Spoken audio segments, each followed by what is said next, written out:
Well, in Israel today, families of hostages and their supporters have held a new wave of nationwide protests, calling for hostages in Gaza to be released and the war with Hamas to end.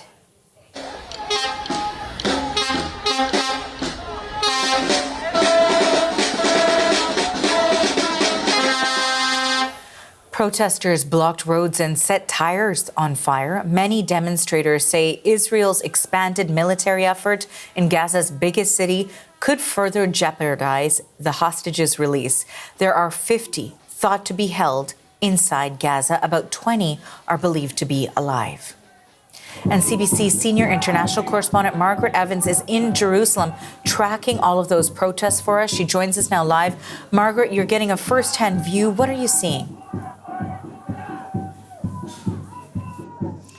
That's right. As you said, there have been protests and marches all day long across Israel.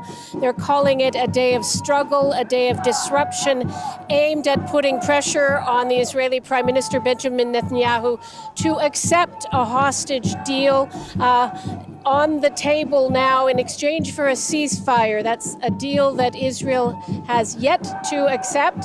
Hamas accepted it early last week.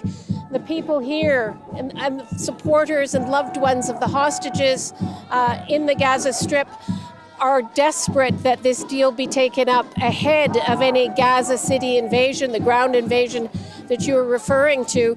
The day began with blockages of the morning commute. And there were also messages for the U.S. President Donald Trump. Protesters put a huge picture of the hostages on the beach outside the U.S. Embassy in Tel Aviv, and they had a message that said, "Time's up, Trump." Members of the families of the hostages have been put up all day. There was an interview earlier today with Yehuda Cohen, who is the father of Nimrod Cohen, one of the hostages in Gaza, still believed to be alive. He said that if anybody can do this, it's up to Donald Trump.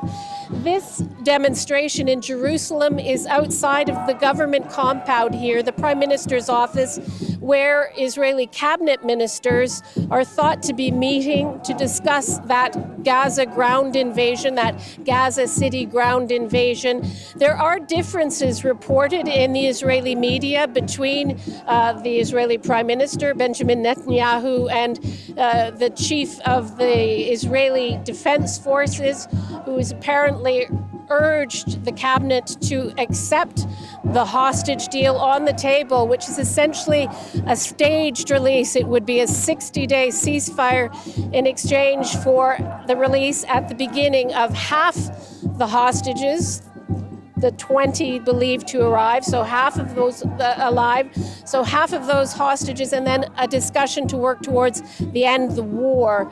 But we're told that this cabinet meeting is going to be a short one because some of the ministers have a meeting to go to with settlers who are advocating for more settlement expansions in the occupied territories in the West Bank. And Margaret, as we talk about the situation unfolding in Gaza, the ground offensive launched by Israel's military, we know that Israel is facing global condemnation after an attack on a Gaza hospital. We were discussing this yesterday that killed 20 people, including 5 journalists. What's the latest on that? Well, expressions of outrage continue to come forward. We've heard from the European Commission calling this unacceptable. The United Nations has said that the whole world should be shocked by this. And of course, you will have organizations, committees to protect journalists all across the world expressing their outrage, demanding an answer. And it certainly has added to the criticism of those who say that Israel has deliberately targeted journalists over the course of this war, now nearly 2 years old. An estimated 200 or so journalists have actually been killed in Gaza. And they are, of course, the only ones who are our eyes and ears, given that the international community, international journalists are not allowed by Israel to go into the Gaza Strip. And so we rely on them. They are carrying the burden of the risk in covering this conflict. There are demands for an explanation. Israel has said, as it has done in the past, said before that it will launch a thorough investigation.